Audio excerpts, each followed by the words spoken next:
On poursuit cette émission toujours en compagnie de Bénédicte Sanson, cofondatrice et déléguée générale du MoveJ. Nous ont rejoint Corinne Lechbowitz, bonjour. Bonjour. Vous êtes mentor à l'association MoveJ, justement, et Xavier Laurent, bonjour. Bonjour. Directeur de programme au groupe Manutan, partenaire de cette émission. Xavier, d'abord, vous m'avez dit en préparant cette émission que vous ne vous considériez pas comme un mentor, mais comme un coach. Quelle différence faites-vous, Xavier ? Alors, pas mentor, ça c'est sûr, parce que comme a dit Bénédicte, moi je ne suis pas entrepreneur. Donc, je ne peux pas être mentor au sens du MoveJ. En tout cas, je ne suis pas au même niveau que les mentorés du MoveJ. Coach, je fais très attention à coach parce que c'est une définition en général un peu précise, donc on ne peut pas non plus dire qu'on est coach. Nous, ce qu'on fournit avec Manutan, d'une part, on aide le MoveJ depuis l'origine, je crois, à peu près, 2009 ou 2010, parce qu'on croit beaucoup à ça et on pense que c'est important d'aider les jeunes entrepreneurs. Et après, on s'est posé la question de qu'est-ce qu'on pouvait amener en plus. Et du coup, on ne voulait pas faire du mentorat, puisque le MoveJ le fait très bien. Donc, on amène plutôt du conseil. Donc, nous, on a un concours où on va héberger pendant un an trois startups du MoveJ. Et là, on va arriver avec une démarche, une position de conseil, d'experts. Et pendant un an, on va les amener de là où ils sont à là où ils voudront être dans un an. Voilà. Corinne, vous avez fait carrière dans le digital, vous avez dirigé des grandes entreprises du digital. Quand est-ce que vous avez décidé de vous lancer dans le mentorat et pour quelles raisons ? Alors, cette décision, en fait, elle vient de Bénédicte et de l'équipe du MoveJ, puisque c'était au tout début, quasiment, ou un an après, ou je ne sais plus, parmi les premières promotions. Donc, j'avais aucune idée de ce que c'était. Et ils m'ont convaincue en me présentant un jeune entrepreneur qui avait très envie d'être mentoré. Voilà. Donc, c'était pas un « je veux être mentor », c'était la rencontre avec le MoveJ, Bénédicte et l'équipe, et un jeune homme qui avait très envie d'être mentoré. C'est très humain, en fait, Bénédicte. On en revient à ce que vous disiez tout à l'heure, finalement. Oui, c'est effectivement une histoire de rencontre. Et c'est là tout le savoir-faire, en fait, de notre équipe, c'est de savoir identifier qu'est-ce qui va faire qu'un jeune entrepreneur ou une jeune entrepreneuse va pouvoir créer un lien fort avec un mentor. Donc, il faut vraiment s'intéresser profondément à ce qu'ils sont chacun, pour pouvoir proposer la paire. Et c'est son envie qui m'a convaincue, en fait. C'est sa volonté, sa motivation à lui, à ce jeune homme qui m'a convaincue. Moi, j'ai envie qu'on soulève le couvercle, Bénédicte. Comment vous faites le matching ? Alors ça, c'est une très longue histoire qui pourrait durer toute l'émission, mais en fait, notre job, c'est vraiment de bien connaître le mentoré, quelles sont ses ambitions et qui il est lui en tant que personne, qu'est-ce qui va l'intéresser dans la vie en général et qu'est-ce qu'il attend, quels sont les types de personnes pas qu'il admire, mais qui lui plaisent, avec qui il sait qu'il peut faire un bout de chemin. Et c'est de faire la même chose du côté des mentors. Et ensuite, c'est de dire, vous deux, on pense que ça va bien fonctionner ensemble. Et c'est pas qu'une question de t'as monté une magnifique entreprise et j'ai envie de t'exploiter. C'est pas du tout ça. Si c'est basé là-dessus, ça marchera pas. On en a qui nous disent, moi je suis marathonien, si je peux avoir un mentor ou un mentoré qui est marathonien, je sais qu'on va s'entendre parce qu'on a des valeurs profondes communes. Et souvent d'ailleurs, la fin de la relation mentorale se traduit par le début d'une très longue amitié. Xavier, justement, comment est-ce que vous faites, vous, la sélection ? Parce que vous, il y a un concours, si je comprends bien, sur 3 entreprises que vous accompagnez ensuite. Mais cette dimension humaine, j'imagine qu'elle rentre aussi en ligne de compte à un moment. Oui. Alors, on a plein de critères. Il y en a déjà un, c'est qu'effectivement, ce soit des entreprises qui viennent du MoveJ. Du coup, on les connaît parce qu'on participe aussi aux sélections du MoveJ, on participe au concours du MoveJ. Ça, c'est un premier critère. Ensuite, il faut que ce soit des entreprises du B2B parce que moi, au fur et à mesure où je participe au MoveJ, je trouvais que là où on pouvait amener quelque chose en tant que Manutan, c'était sur cette expertise B2B par rapport au B2C. Donc, elles doivent être vraiment ancrées là-dessus. Et après, il faut qu'on ait des valeurs communes parce que c'est pas du mentorat, mais on a besoin d'avoir des choses en commun. Donc, on a besoin de ressentir les valeurs qu'on a chez Manutan dans cette entreprise-là. Et puis aussi, on a besoin de sentir qu'on peut les aider parce que on ne va pas aider forcément le meilleur de la classe. Enfin, c'est un peu le principe du MoveJ. L'idée, ce n'est pas d'accompagner le meilleur, c'est d'accompagner celui sur lequel on pense qu'on peut avoir le plus d'impact. Comment est-ce qu'on peut l'aider le plus ? Donc ça fait partie de nos critères. Et puis, il y a le plaisir d'être ensemble, d'avoir envie de passer un an ensemble. Ils vont être chez nous, ils auront un badge. seront à la cantine, au centre sportif. Donc il faut quand même qu'on s'entende bien, quoi. Xavier dit, je m'intéresse plutôt aux entreprises qui sont sur le B2B, parce que Manutan est positionné sur le B2B. Est-ce que vous, par exemple, qui avez fait carrière dans le digital, Corinne, vous ne vous intéressez que aux entreprises du digital? Est-ce que vous avez une appétence plus particulière? C'est plus facile? Je ne sais pas comment ça se passe.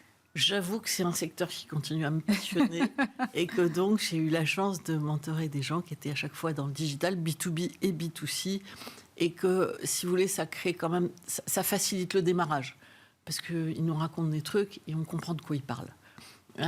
Surtout dans un secteur comme ça qui peut être un peu technique. Un peu. Un petit peu. Mais c'est vrai que cette passion commune pour ce secteur-là, elle crée aussi quelque chose de très fort. Donc je n'ai mentoré que des gens qui ont monté des boîtes dans le digital. Ouais. Est-ce que c'est inné d'être mentor? Ah, pas du tout. Alors, pas du tout. Pourquoi? Parce que d'abord, on signe une charte. Alors, on signe une charte du mentorat. Je me souviens la première fois que j'ai signé. Maintenant, je la signe plus, je crois. À chaque fois. Et Scandale. on se dit, on peut pas être conseil. Ok. On peut pas être advisor, comme on dit plutôt dans le monde que je fréquente. On doit être mentor. Alors, on se gratte la tête. On doit faire quoi? Et en fait, on doit aider l'entrepreneur à cheminer par le questionnement. Donc, on est un peu en fac de philo, là. Enfin, pas loin, voire très proche. Donc, aider l'autre à cheminer par le questionnement business, hein, mais quand même. Et donc, c'est pas inné du tout. Et les premières séances, j'avoue, on se retient de ne pas dire, mais appelle ton comptable. ou monte un board. Enfin, on se retient. Et puis, petit à petit, on se rend compte que ce questionnement, on sait quand même où on veut les emmener, hein, soyons clairs. Ben, finalement, une fois qu'on l'a pratiqué 1 an, 6 mois, peu importe, après, ça prend un peu de temps, devient assez puissant parce qu'on le fait de mieux en mieux. Xavier, vous avez eu les mêmes interrogations que Corinne? Alors oui, déjà je me suis aperçu que moi je ne serais peut-être pas un bon mentor, j'ai quand même tendance à donner des conseils assez rapidement.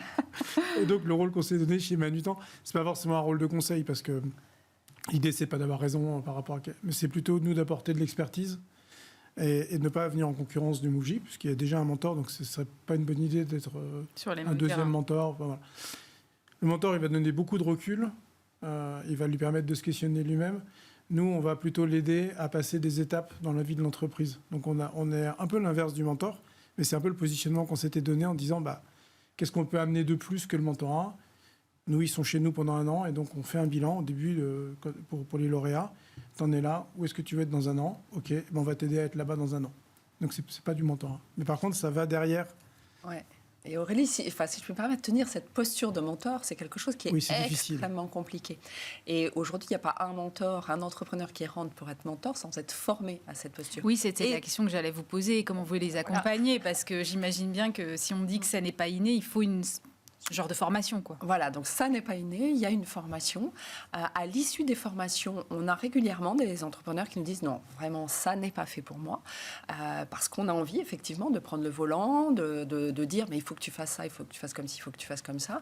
Et pour le mentor, il y a une très forte prise de conscience que c'est aussi un chemin de développement personnel, pour employer un mot qui est très à la mode, mais c'est effectivement apprendre à faire confiance à l'autre. Quand je parlais de confiance tout à l'heure, ça fait vraiment partie de ça. C'est, je te dis, je vais te poser des questions et j'ai confiance en toi pour comprendre en fait ce qu'il y a derrière tout ce questionnement. Et je sais que j'ai eu des mentors, je ne vais pas citer Corinne, mais qui nous ont appelés en nous disant non, mais là, il faut que je lui dise qu'il est en train d'aller dans le mur. Non. S'il doit aller dans le mur, il faut le laisser aller dans le mur. Continue à questionner. C'est vrai, il faut laisser aller dans le mur. Il a peut-être besoin de ça pour comprendre qu'effectivement, il faut changer parfois de direction. Mais effectivement, le rôle du mentor, c'est de questionner. Et s'il a décidé d'y aller, on rentrerait dans le conseil en lui disant non, tu n'y vas pas. Mais ça doit être super dur, ça, Corinne. Oui, mais quand on se dit là, il y a peut-être un mur, effectivement, mais... C'est pas du questionnement pour le plaisir du questionnement, ça n'aurait aucun intérêt, on est quand même dans le monde du business. C'est un questionnement pour qu'il trouve la solution. La solution peut être de mettre fin à une aventure entrepreneuriale, Oui, ça ou de peut. pivoter, parce que il est trop fatigué, parce que a pas de marché, parce que l'associé s'est barré, parce que des tas d'histoires d'entrepreneurs. Mais c'est pas le plaisir du questionnement, c'est le questionnement pour les aider à trouver la solution qui leur convient. C'est pas forcément celle qui m'aurait convenu à moi, mais qui leur convient à eux. Donc on sait quand même où on veut qu'ils trouvent la solution et qu'à la fin ils se disent que le raisonnement les amène à la solution qui sera la meilleure pour eux En fait, et pour leur business. ça suppose une vraie neutralité, quoi. Ça suppose... Pas prendre parti sur telle ou telle option qui pourrait mettre en face de vous, finalement. Ça suppose beaucoup de recul, beaucoup d'objectivité. Et ça, je peux vous dire qu'au bout de 3-4 heures, parce que les séances durent 3-4 heures, parce qu'on a des vrais sujets de la matière, le travail, c'est l'entreprise. J'embauche pas, je fais un BP, je revois, etc. Au bout de 3-4 heures, on est lessivé des deux côtés. Je viens croire. Des deux côtés. Donc ça demande du recul, de la lucidité et puis beaucoup d'écoute. Parce qu'en fait, souvent, ils l'ont la solution. Mais il faut les aider à la révéler, à l'exprimer, à la creuser. Après, on les aide à creuser. Voilà. Si on dit, oui, il faut que je lève des fonds, etc., on va creuser. Pourquoi est-ce que c'est le bon moment? Qu'est-ce que tu as vu, etc. Mais les aider à révéler, puis à approfondir pour être sûr que c'est la solution qui leur convient. Xavier, j'entends ce que dit Corinne avec des séances de 3-4 heures. Alors, je ne sais pas comment ça se passe chez Manutan, mais quel est l'avantage pour une entreprise comme Manutan de vous mettre, vous ou d'autres équipes, à disposition de ces startups pendant des temps qui peuvent être assez longs? L'avantage, il est vraiment... Déjà, le premier avantage, c'est qu'on a très envie de les aider et qu'on pense que c'est un peu notre rôle aussi. C'est un engagement. Oui, c'est un engagement. C'est un peu le rôle de Manutan. C'est un petit peu ce qu'avait demandé un peu le positionnement de Manutan, et celui de Jean-Pierre Guichard qui a fondé ça et qui a démarré avec Nouji. Ça, c'est un premier point. Le deuxième, c'est que c'est un super enrichissement de l'autre côté. C'est-à-dire qu'aider des gens qui démarrent, pour une vieille start-up comme nous qui avons 60 ans, ça leur rappelle à ceux qui étaient là au départ, comment on faisait. Non, mais c'est super enrichissant. Chez nous, les experts et les sponsors chez nous se battent pour être sponsors l'année d'après, et quand ils ne le sont plus, ils sont horriblement déçus. Donc c'est bien qu'ils y trouvent un intérêt. Ça nous aide aussi à nous poser des questions finalement, parce que plus on pose de questions, plus on s'en pose à soi-même. Mais en fait, lui, il veut aller très vite. Et pourquoi nous, on est aussi lent que ça? Et peut-être qu'on pourrait avoir les mêmes shortcuts que lui, qu'on ne s'applique pas à nous-mêmes. Donc ça, c'est super enrichissant. Pour revenir sur les pourquoi, sans être forcément mentor, c'est aussi nous ce qu'on fait à travers un processus qui s'appelle le lean management, où on explore tout le temps les problèmes en posant les 5 pourquoi. Pourquoi ça? Ah oui, d'accord. Et donc pourquoi ça? Ah oui, d'accord. Et normalement, au bout de 5 pourquoi, on a la réponse. Donc c'est aussi une méthode en dehors du mentorat d'aller explorer. Je retiens. Bénédicte, pour les jeunes entrepreneurs, parce qu'on a beaucoup parlé des mentors, mais je voudrais qu'on parle un peu des mentorés, c'est vraiment un accélérateur de croissance dans la plupart des cas ou...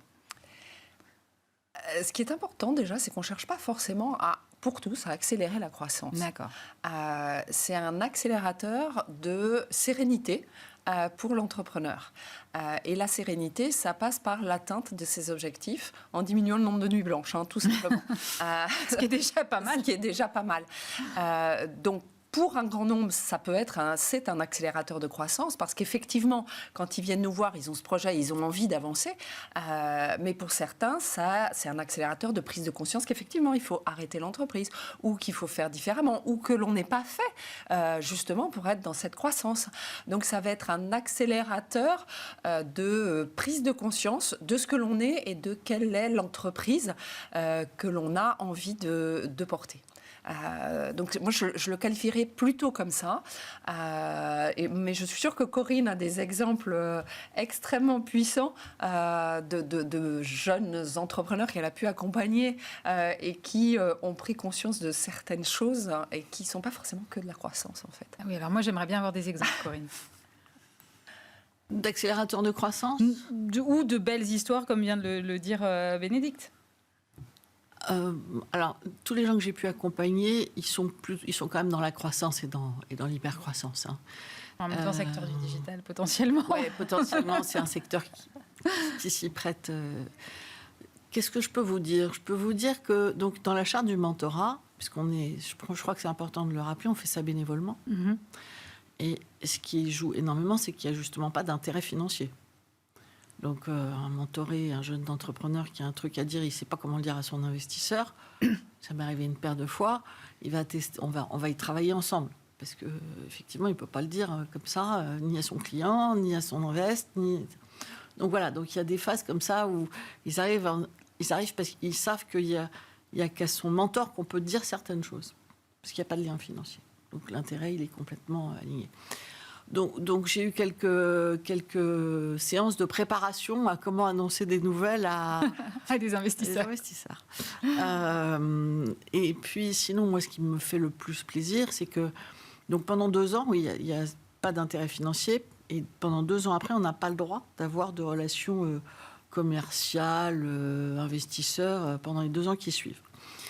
Et dans 3 cas sur 4, moi, j'ai eu le plaisir qu'ils m'appellent et qu'ils me demandent ensuite de faire partie de leur aventure en advisor, en board member, etc. Ils me demandent 2 ans après de rester, de les accompagner pour le reste pour la suite de l'aventure. Et ça, je peux vous dire, c'est à chaque fois des super belles histoires. C'est du temps très très long finalement. On en revient à ça. Alors c'est 1 an. Puis c'est 2 ans où ils donnent quand même des nouvelles, parce que ils ont un peu du mal à arrêter. On coupe pas comme ça le cordon, quoi. Ils ont un peu du mal à arrêter. Et puis au bout de 2 ans, tiens, les 2 ans sont passés. Est-ce que tu peux nous rejoindre ? Voilà. Et j'ai eu le cas une fois le plus récent, un des plus récents. Au début, ils voulaient pas. Ils ont gagné 1 an de mentorat. Ça leur parle pas. Et c'est moi qui dis à cette boîte-là, franchement, les 2 entrepreneurs, etc.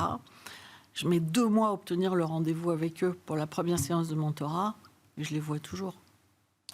Et on est quelques années plus tard. Super. Et vous, alors Xavier, des anecdotes à nous raconter sur les boîtes que vous avez accompagnées ? Ah ouais, on en a. Alors ce qui est très sympa aussi, c'est que on arrive à n'importe quel stade de l'entreprise.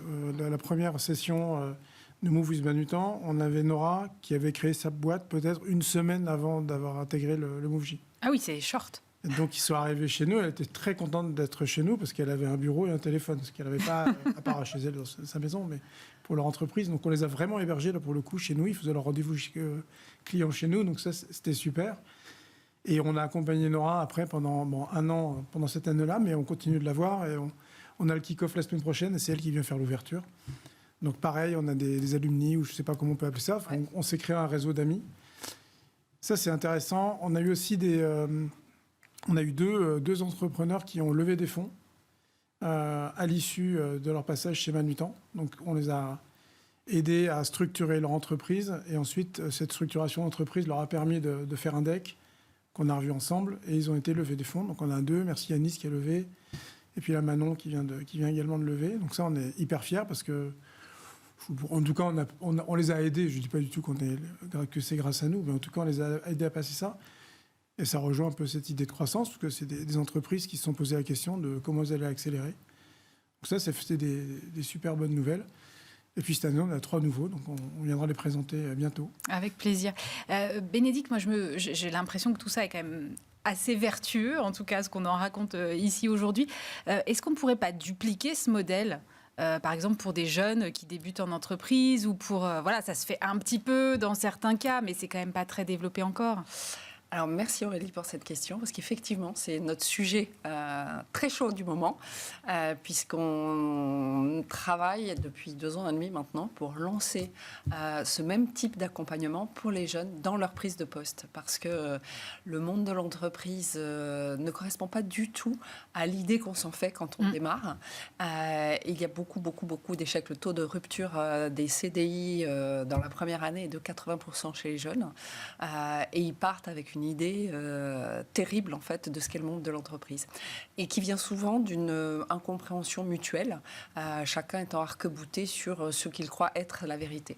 Et l'idée d'apporter justement un mentor, d'apporter ce questionnement permet à chacun de développer l'empathie pour l'autre. Donc les mentorés voient leur manager d'une façon différente et les mentors voient leurs collaborateurs d'une façon différente. Donc, ce qui est très important, c'est que le mentor et le mentoré ne sont pas de la même entreprise, pour que justement on garde cette idée de je peux tout dire et je peux m'adresser à mon mentor pour qu'il m'aide à m'adresser à mon manager, comme on le fait dans le cadre d'une levée de fonds par exemple ou avec ses investisseurs. Et ça permet de reconstruire une relation au travail beaucoup plus saine et effectivement très, très vertueuse. Donc ça, c'est un programme qui devrait être lancé d'ici la fin de l'année maintenant. Merci beaucoup à tous les trois. Bénédicte Sanson, cofondatrice et déléguée générale du MOVJ. Corinne Lechbovitz, mentor de l'association du MOVJ. Et Xavier Laurent, directeur de programme du groupe Manutan. On se retrouve bien sûr le mois prochain pour un nouveau numéro de Smart at Work.